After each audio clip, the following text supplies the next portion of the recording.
Secundaria, tercer grado. Ciencias. Química. ¿De dónde obtiene la energía el cuerpo humano?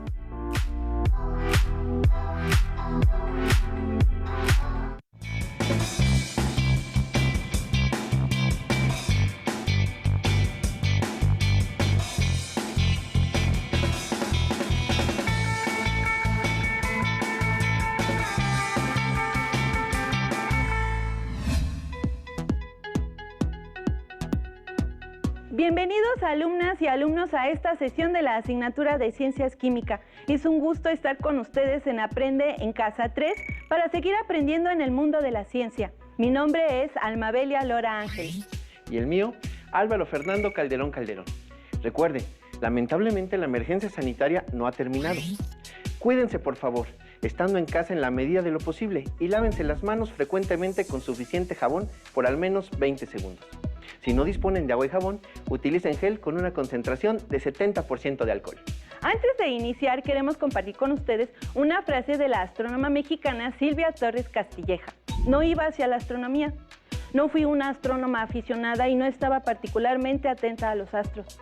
Fue hasta que entré a una clase de astrofísica que me di cuenta que ahí podía aplicar mis conocimientos, limitados y todo lo que quieras, pero veía dónde aplicarlos y eso me emocionó muchísimo. Esta frase nos recuerda la importancia no solo de adquirir conocimientos, sino de ponerlos en práctica, de descubrir su utilidad. Los proyectos escolares son una forma muy útil de aplicar los conocimientos adquiridos, así que en esta sesión vamos a desarrollar un proyecto. En esta sesión requerimos que busquen, seleccionen y sistematicen la información de su investigación documental y de campo, con la intención de que formulen conclusiones a partir de gráficas, experimentos y modelos. También reflexionaremos sobre la importancia de los procesos químicos que ocurren en el cuerpo humano para la obtención de la energía. Además, repasaremos las fuentes y formas mediante las cuales el cuerpo obtiene y consume esa energía. Veremos la importancia del ATP, una molécula fundamental en la obtención de energía en las células. También hablaremos sobre la relevancia del trabajo por proyectos para integrar, ordenar y presentar los saberes químicos aprendidos hasta ahora. Finalmente, revisaremos los beneficios de la actividad física diaria en la salud y algunas recomendaciones de comidas económicas y saludables. Por lo que pueden notar, esta sesión será muy provechosa. Registren, por favor, alumnos y alumnas, las dudas, inquietudes o dificultades que surjan al realizar el proyecto de esta sesión en su bitácora científica o libreta de la asignatura. Pueden resolver los cuestionamientos con respecto al tema. ¿De dónde obtiene energía el cuerpo humano? Al reflexionar en torno a los problemas que se presentarán y al desarrollar las actividades planteadas en este proyecto, además los pueden consultar con su maestra o maestro de la asignatura de Ciencias Químicas. ¿Sabían que el metabolismo puede definirse como la serie de reacciones químicas dentro de las células del cuerpo, de nutrimentos como carbohidratos, lípidos y proteínas, para la obtención de energía y el mantenimiento celular? Esta transformación es una de las reacciones químicas fundamentales en la vida de los organismos que las realizan. Al degradar las moléculas presentes en los alimentos, generalmente moléculas grandes, las células obtienen energía y moléculas más pequeñas que se pueden usar para construir componentes celulares.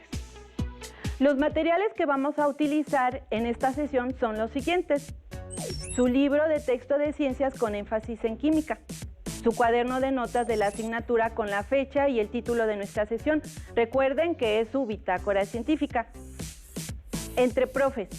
En este espacio queremos compartir con nuestros compañeros docentes algunas ideas, sugerencias y recursos para que en la medida de lo posible las utilicen en la enseñanza de este tema con sus alumnos, con quienes esperamos que tengan contacto frecuente. En esta ocasión, queremos sugerirles retomar la importancia de fomentar la indagación en los estudiantes para fortalecer habilidades como la formulación de preguntas e hipótesis, el desarrollo de actitudes y valores que permitan apreciar los aportes de la ciencia y la tecnología en el mejoramiento de la calidad de vida, además del desarrollo de actividades experimentales sencillas y la interpretación de los resultados. Para este propósito, el trabajo por proyectos y la enseñanza situada es ideal, pues los estudiantes encausan sus intereses e inquietudes y tienen la oportunidad de integrar sus aprendizajes. Y a este respecto es muy interesante el artículo que pueden encontrar en el siguiente código QR. Díaz Barriga, 2003. Cognición situada y estrategias para el aprendizaje significativo. Revista electrónica de investigación educativa. Cuando practican alguna actividad física intensa, seguramente habrán notado que respiran más rápido. ¿Por qué será? Su cuerpo necesita más oxígeno. ¿Pero por qué? Recuerden que una vez que el oxígeno ingresa a los pulmones, se transporta a todos los órganos y tejidos a través de la sangre. Parecería que su cuerpo intenta transportar más oxígeno a los músculos. En condiciones normales, las células degradan moléculas como la glucosa que proviene de los alimentos, generando otra molécula llamada piruvato. En este proceso, las células obtienen un poco de energía que pueden usar para realizar sus funciones.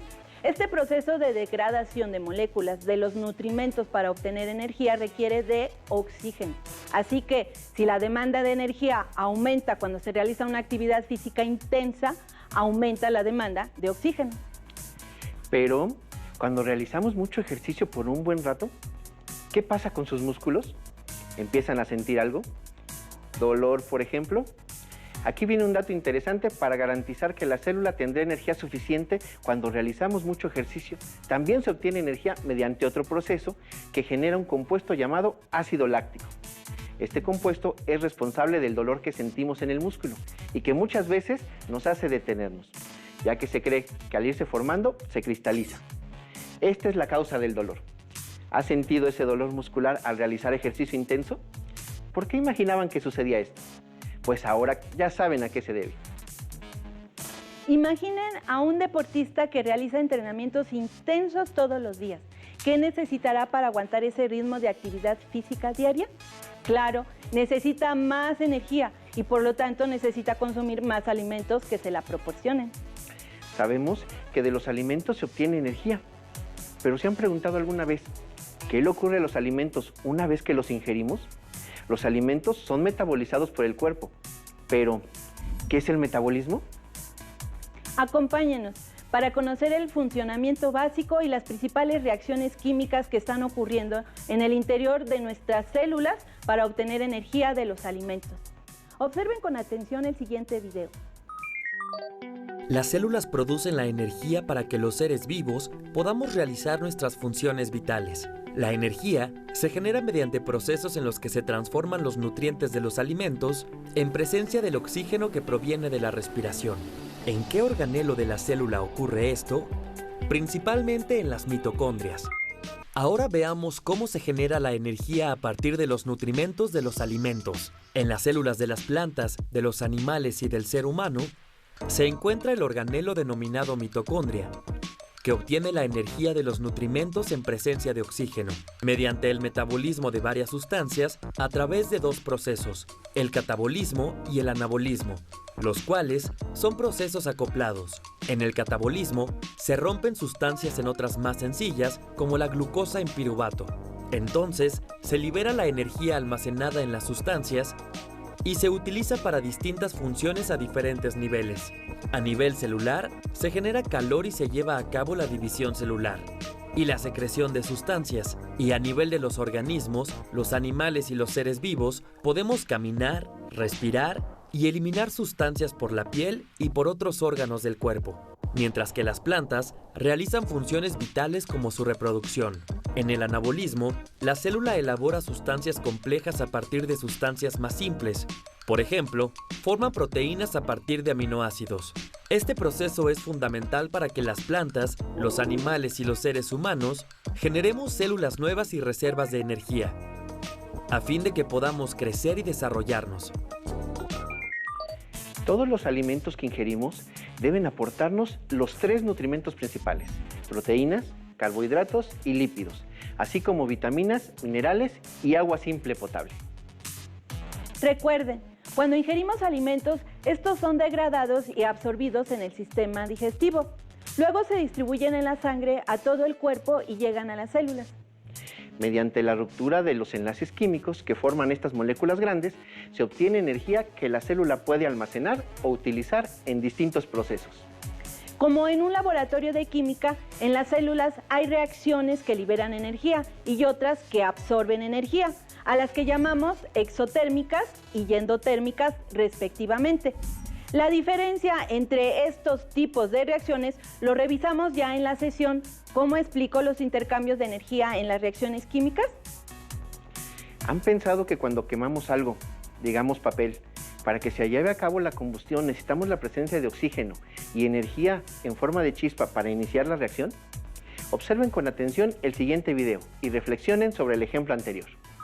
La respiración es el proceso mediante el cual las células liberan la energía contenida en los nutrimentos de los alimentos. Ya que cuando respiramos, el oxígeno llega a nuestras células y se combina lentamente con los nutrimentos y los oxida. Cuando esto sucede, se libera energía y se forma dióxido de carbono y agua. Gran parte de la energía liberada sirve para que todos los organismos llevemos a cabo nuestras actividades. Vamos a verlo con más detalle. Existen dos tipos de respiración. Por un lado, la respiración externa, que es la entrada de oxígeno a los órganos respiratorios y de ahí a la sangre, donde tiene lugar un intercambio gaseoso y la expulsión de dióxido de carbono. Por otro lado, está la respiración interna, también llamada respiración celular, cuyo proceso se lleva a cabo en las mitocondrias de las células de los organismos y consiste en la obtención de energía a partir de nutrimentos que han llegado a la célula, como los carbohidratos. De manera general, el oxígeno entra a la célula y oxida los carbohidratos y como consecuencia, se obtiene la energía contenida en ellos, además de que se forma agua y dióxido de carbono. Después, las células envían el dióxido de carbono al torrente sanguíneo para que sea expulsado del cuerpo. Como acabamos de ver, dentro de la célula necesitamos oxígeno para que se lleven a cabo las reacciones de oxidación y reducción. Degradación de la glucosa produciendo agua, dióxido de carbono y el ATP, que es tan importante. Pero cuando se requiere energía para realizar cualquier actividad, la molécula de ATP se degrada y así desprenderá la energía que contenía. La mitocondria es un organelo muy importante.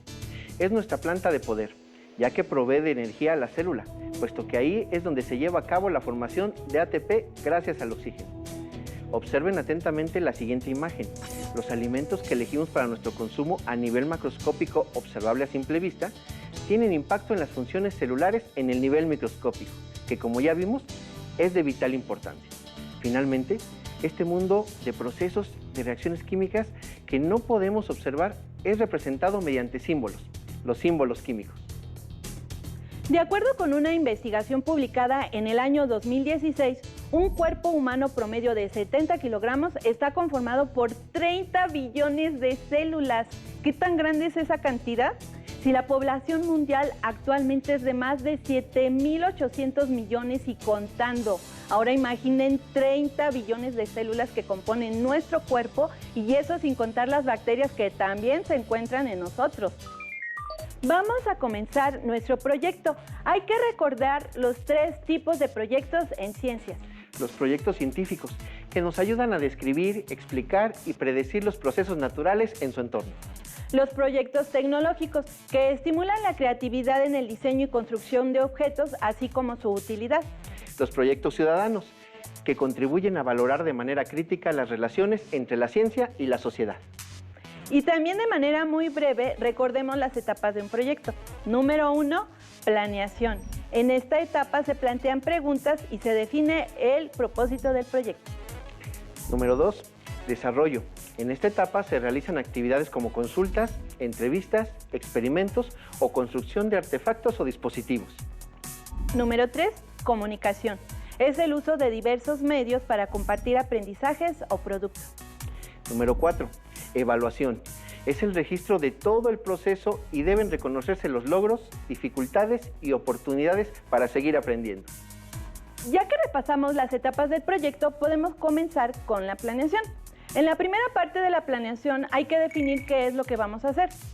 Como hemos estado hablando de las reacciones químicas en el cuerpo y de cómo se obtiene energía, un proyecto interesante podría ser indagar cuánta energía hay en diferentes alimentos.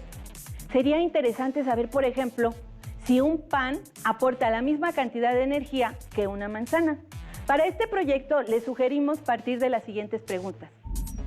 ¿Todos los alimentos aportan la misma cantidad de energía? ¿Cómo se mide la energía contenida en los alimentos? ¿Cómo se puede saber que un alimento tiene un exceso de calorías y ponerle un sello hexagonal? El propósito del proyecto en esta propuesta sería diseñar y construir un dispositivo que permita, de manera aproximada, medir la cantidad de energía contenida en diferentes alimentos, para así identificar si aporta distintas cantidades de energía. Ahora, la etapa del desarrollo, donde consultamos diferentes fuentes que nos ayudan a concretar nuestro propósito. Asimismo, elegimos el diseño y los materiales más adecuados. Recuerden emplear preferentemente materiales de reuso y que pueden conseguirse fácilmente. En este caso, el dispositivo que nos permite medir la cantidad de energía contenida en los alimentos es un calorímetro. Y aunque hay diferentes maneras de construirlo, vamos a fabricar uno muy sencillo. ¿Qué necesitamos? 2 latas de metal, una más pequeña para introducirla en la otra. 2 barras metálicas de largo un poco mayor al diámetro de la lata más grande. Un clip, un corcho, un poco de plastilina o una tapa de plástico. Un plato o charola donde colocar todo el dispositivo. Termómetro, encendedor. Ustedes busquen en distintas fuentes otros dispositivos que podrían fabricar en casa. Recuerden, realizar las actividades que les sugerimos siempre bajo la supervisión de un adulto y con las medidas de seguridad básicas. Si no es posible construirlo en casa, no se preocupen, observen atentamente la demostración. Ahora sí, adelante, construyamos nuestro calorímetro. ¿Cómo lo hacemos? Primero tomen la lata pequeña, puede ser de aluminio o donde viene envasadas las verduras. En esta lata hagan 4 orificios pequeños en la parte superior debajo del borde. Enseguida, coloquen las barras metálicas a través de los orificios de la lata. Muy bien, las estoy colocando. Estos se van a ocupar como soporte para poder colocarlo dentro de la lata grande. Se desdobla el clip hasta que quede recto y se coloca sobre la tapa, el corcho o la plastilina que quede de manera vertical. A la lata más grande se le hacen recortes, ¿sí?, en la parte lateral para colocar la muestra. La lata más pequeña va dentro y el clip vertical por debajo de la lata pequeña. Es recomendable colocar todo el dispositivo sobre una charola o plato para evitar algún daño a la superficie. Los calorímetros permiten medir la cantidad de calorías de un alimento de manera indirecta, por lo que medimos es la cantidad de calorías que absorbe el agua cuando quemamos un alimento. Así suponemos que todo el calor de la combustión se usa para calentar el agua. Ya que tenemos armado el dispositivo, vamos a utilizarlo. Colocamos 50 mililitros de agua dentro de la lata más pequeña y medimos su temperatura inicial. Para medir los mililitros de agua pueden hacer uso de recipientes graduados comunes, por ejemplo, biberones o envases para tomar medicina. Tenemos 24 grados. Medimos la masa de los alimentos que queremos conocer su contenido energético utilizando la balanza. Nosotros utilizaremos frituras, son 2 gramos. En caso de que no puedan usar una balanza, utilicen los alimentos de los cuales ya conozcan su masa. Pueden ser alimentos envasados. Luego los colocamos sobre el clip debajo de la lata y los encendemos y esperamos a que termine la combustión. Medimos nuevamente la temperatura del agua para obtener la diferencia con la inicial y utilizamos una fórmula para calcular las calorías de la porción de alimentos. Recuerden que la definición de calor específico que revisamos en sesiones anteriores es la cantidad de calor necesaria para elevar en 1 grado centígrado la temperatura de 1 gramo de agua.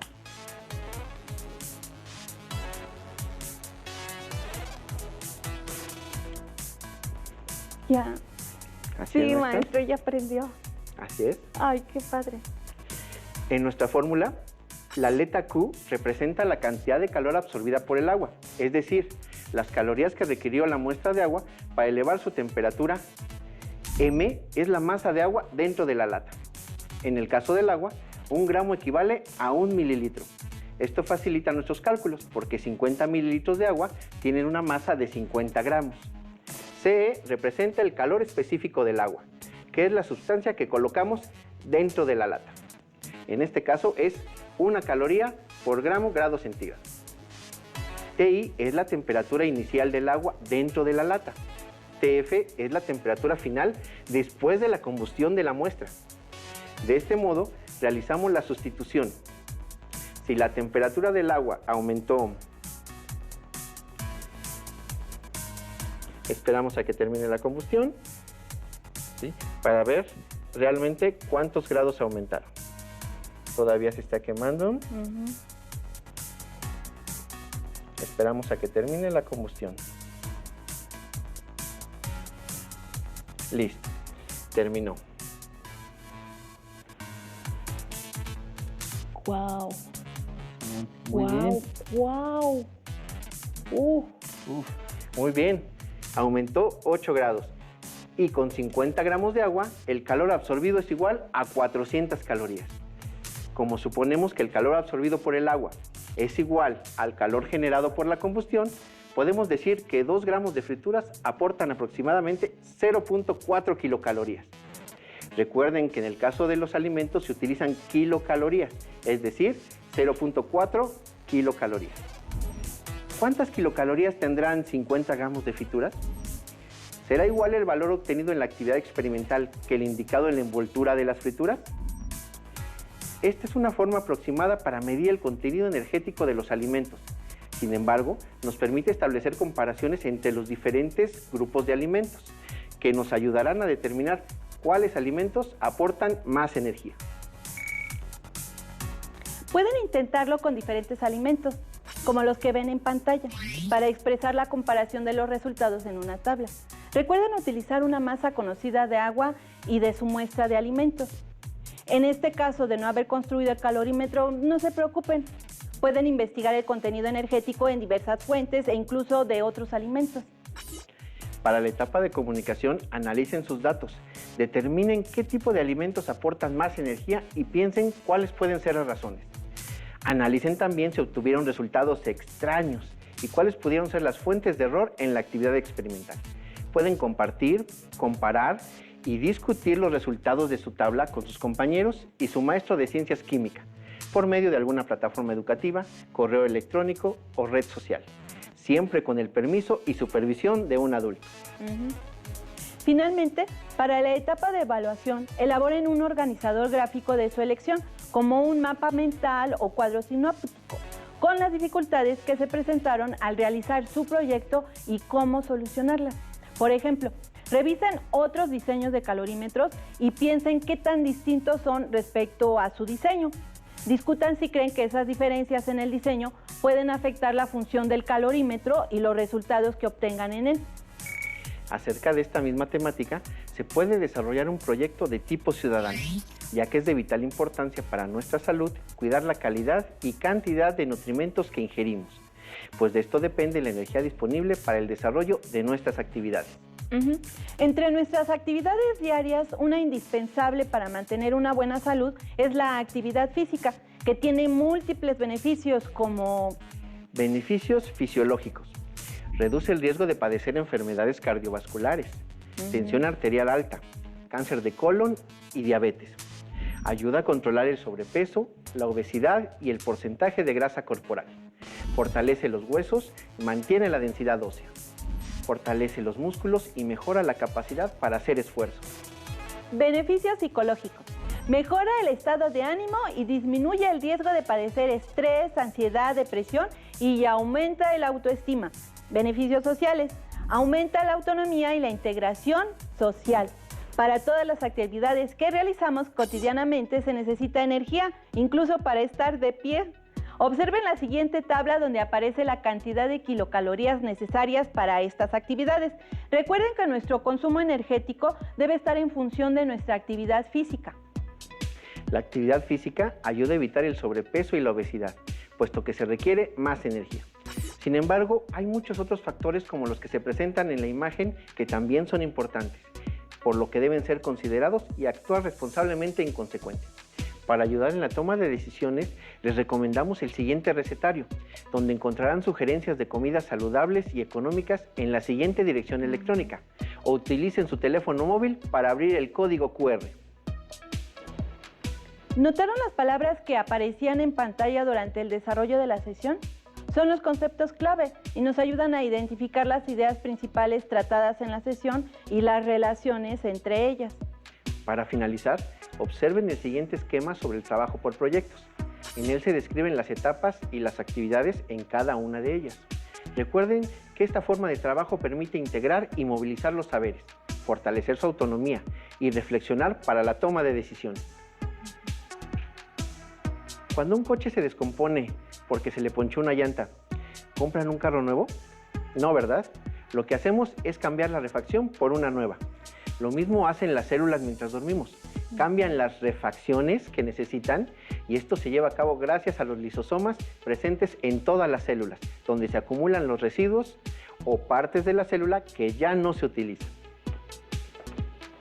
Para aprender más sobre la importancia y función de los organelos celulares, pueden visitar la página en la siguiente dirección electrónica o utilicen su teléfono móvil para leer el siguiente código QR. Listo, terminamos. Pero aún nos queda mucho por explorar y descubrir. Así que nos vemos pronto aquí en Aprende en Casa 3. Hasta la próxima. Si tienes dudas o necesitas ayuda, llama al Centro de Apoyo Pedagógico a Distancia.